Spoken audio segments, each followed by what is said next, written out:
Welcome to UXL, where you can learn new skills anytime and anywhere. Visit uxl.com to explore our full course selection. This lesson is part of a larger course. Check the video description below for a link to the full course where you can enroll. If you enjoy our content, please like and subscribe. For your convenience, the course cover displayed on your screen provides the complete course title and lesson title. Let's proceed with the lesson. Lesson: Gross Domestic Product 6.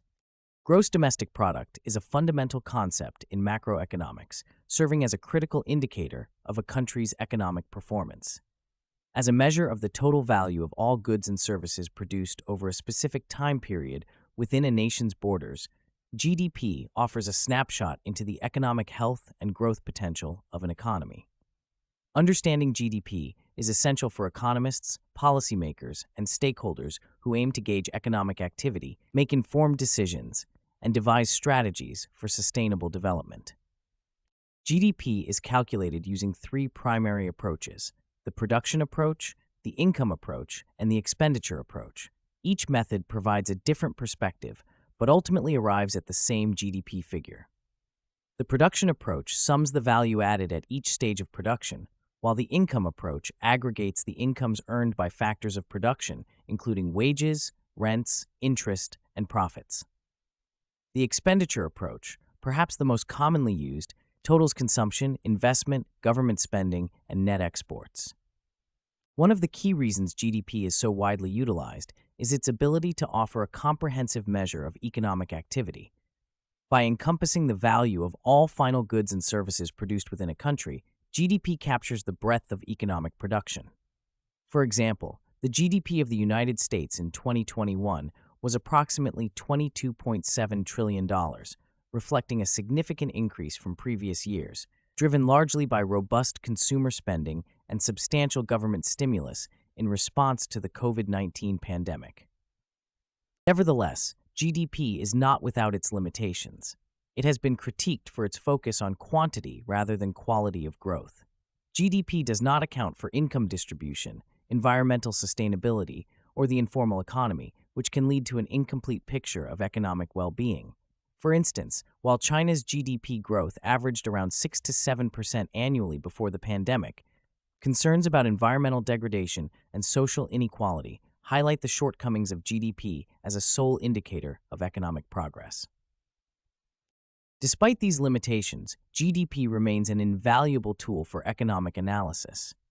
It aids in comparing economic performance across different countries and time periods, allowing for the assessment of relative growth rates and economic stability. For example, comparing the GDP growth rates of advanced economies like Germany and emerging economies like India can provide insights into the dynamics of global economic development and the shifting balance of economic power. Moreover, GDP serves as a key input for monetary and fiscal policy decisions. Central banks, such as the Federal Reserve, monitor GDP growth to gauge the overall economic activity and to implement policies that aim to stabilize the economy, control inflation, and manage employment levels. During economic downturns, negative GDP growth, a contraction, signals a recession, prompting policymakers to adopt expansionary measures such as lowering interest rates or increasing government spending to stimulate economic activity. GDP also plays a crucial role in international economic relations. Organizations like the International Monetary Fund and the World Bank use GDP data to allocate resources, design aid programs, and assess the economic health of member countries. For instance, GDP figures are a fundamental component in the formulation of lending criteria and economic assistance packages to ensure that support is directed toward countries in genuine need of economic stabilization and growth. Understanding the components of GDP is essential for a comprehensive analysis. Consumption, which typically accounts for the largest share of GDP, reflects household spending on goods and services. Investment includes business expenditures on capital goods and residential construction. Government spending encompasses public sector expenditures on goods and services, while net exports measure the balance of trade. For example, in 2021, consumption accounted for approximately 68% of the U.S. GDP, highlighting the significant role of consumer spending in driving economic growth. Analyzing GDP growth rates provides insights into the cyclical nature of economies, characterized by periods of expansion and contraction. Economic expansions are marked by rising GDP, increased employment, and higher consumer confidence, while contractions indicate declining GDP, rising unemployment, and reduced consumer spending. The business cycle, therefore, reflects the fluctuations in economic activity over time, influenced by factors such as technological advancements, changes in consumer preferences, and global economic conditions. However, GDP growth alone does not capture the full spectrum of economic well-being.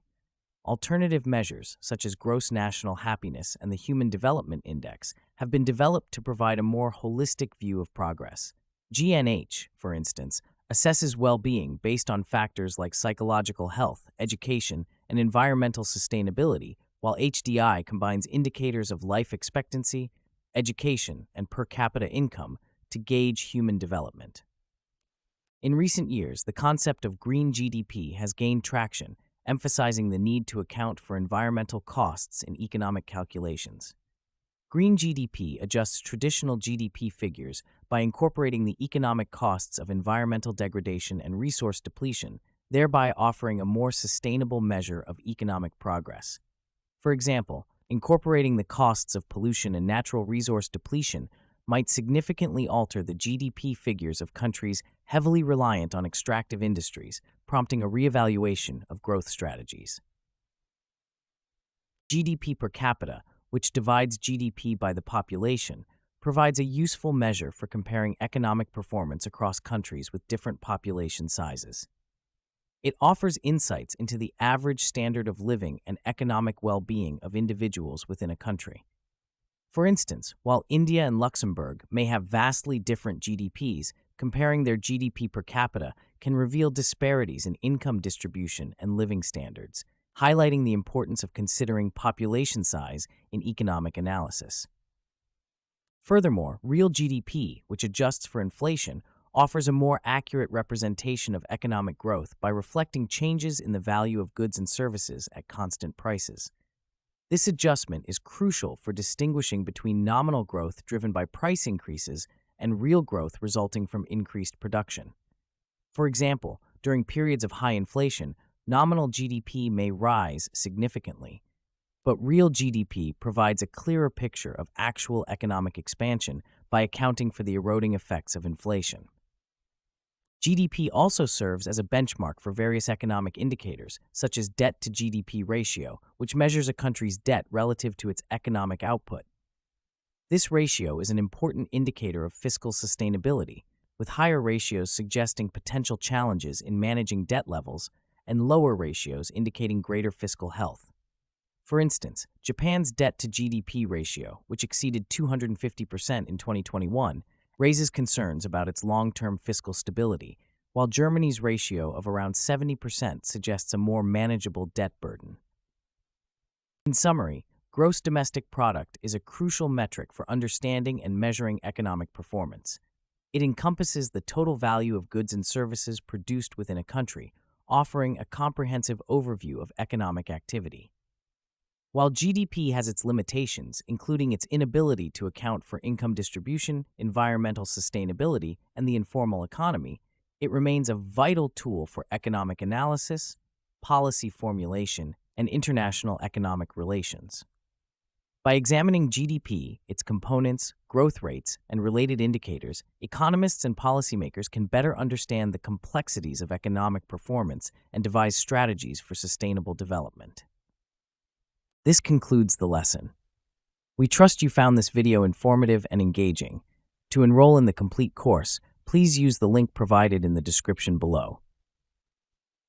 At UExcel, we are committed to your learning journey. Each course offers a certificate of completion, online support, and downloadable resource files to enhance your experience. If you found our content valuable, we invite you to like this video and subscribe to our channel. Thank you for joining us, and we look forward to supporting your continued pursuit of knowledge.